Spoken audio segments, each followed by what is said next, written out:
今日は和歌山県と三重県の県境を流れる近畿地方で最も長い川、熊野川にやってきました。熊野本宮大社と熊野速玉大社を結ぶこの川は、古くから参詣道であると同時に木材や農産物を運ぶ水運の川としても栄えました。今回はそんな熊野川の船下りを体験します。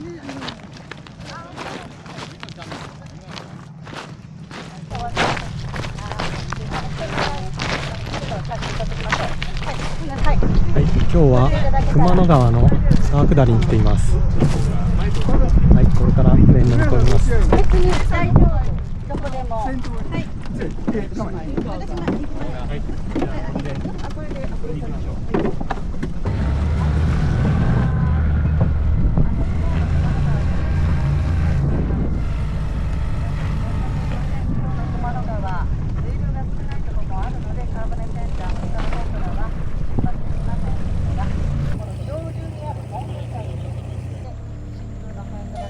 熊野川は熊野三山を結ぶ川の参詣道として古くから重要な役割を果たしてきました。参詣者は都から紀伊路を南下し、田辺から中辺路を越えて熊野本宮大社に至りました。本宮で参拝を済ませた後、船に乗っておよそ30キロの川を下り、新宮の熊野速玉大社へ、さらに海沿いに進んで熊野那智大社へ参拝するのが正式な巡礼の順路とされていたのです。平安時代後期から熊野詣は盛んとなり、鳥羽上皇は21度、後白河法皇は34度も熊野を訪れました。上皇らもまた本宮から船に乗り、この川を下ったと記録されています。こうして熊野川は単なる交通路ではなく、貴族から庶民に至るまで人々の祈りを結ぶ聖なる道として位置づけられました。2004年、熊野川は紀伊山地の霊場と参詣道の一部として世界遺産に登録されました。悠久の時を経ても変わらぬ流れは、当時の参詣者たちの祈りと旅の記憶を今に伝えています。平安時代から中世にかけて熊野川で使われていた船は 4,5 人乗りの小さな船が主流でした。川底が浅く流れが激しいため大きな船は使えず、小型の川船が用いられたのです。本宮から新宮まで約30キロ、当時は4時間ほどかけて川を下りました。皆さんの右手和歌山県、左手三重県、県境川の中心と言われており、和歌山県、三重県行ったり来たりしながら下っていきますが、これは柱状節理、柱状に規則正しく割れているなびきした名前ついております。今度は左手です。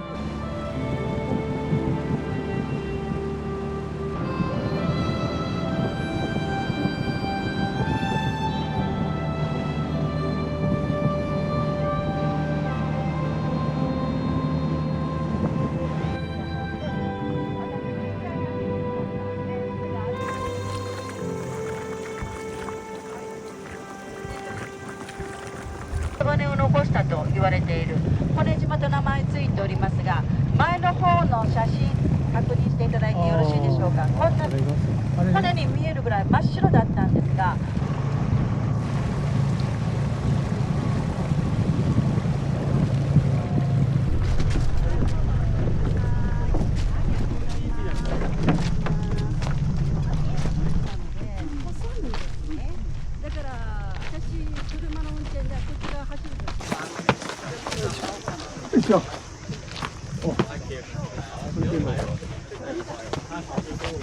結構滑り、なんか岩の質が違いますね。到着しました。標高上まで行きました。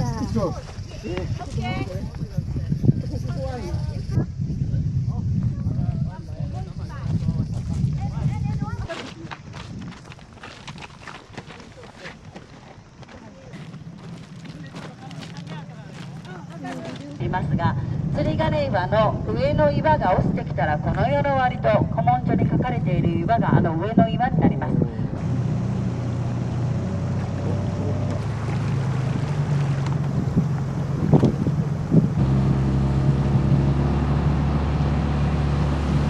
はい、まな板のせ入ります。船入れますよ。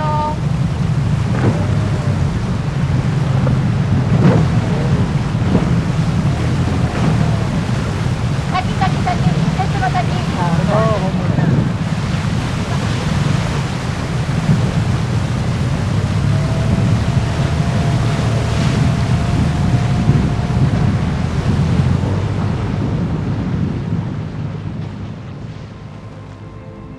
平安時代の船下りの様子は藤原定家の熊野五行記にも描かれています。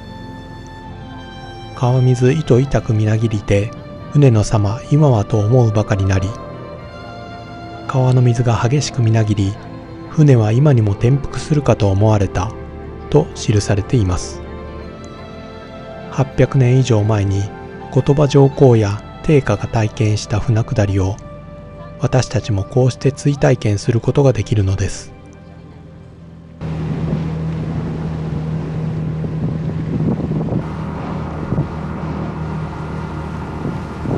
この島、昼島、昔昼ご飯を食べた昼寝をしたと言われている昼島になります。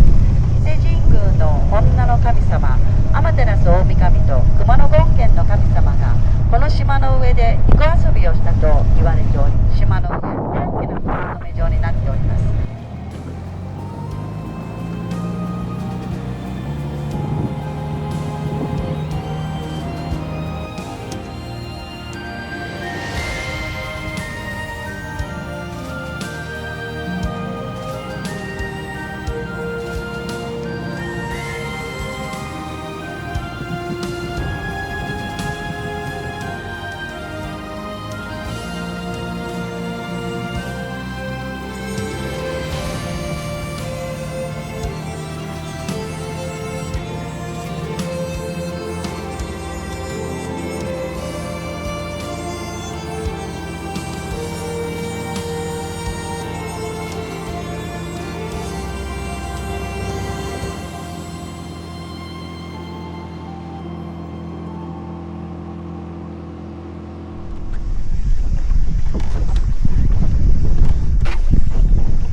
世界遺産登録になっておりますが、この三船島の周りを3回回って速さを競い合う手漕ぎの船が三船祭りが行われる島になります。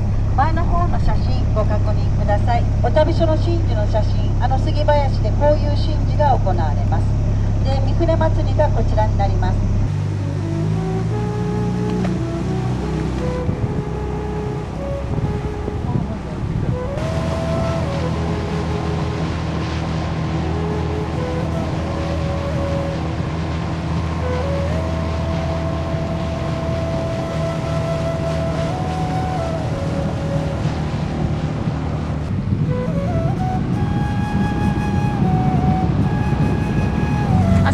江戸時代新宮城と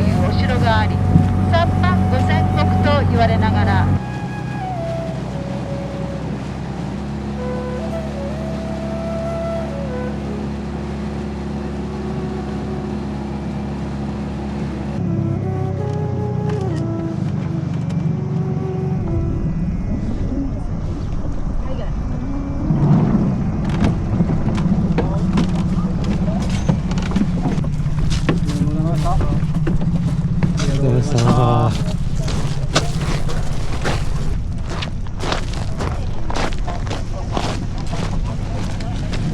はい、今日は熊野川を川下りして新宮まで行きました。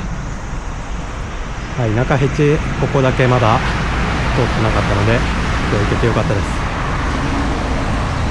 はい、ということで今日はこれで終了です。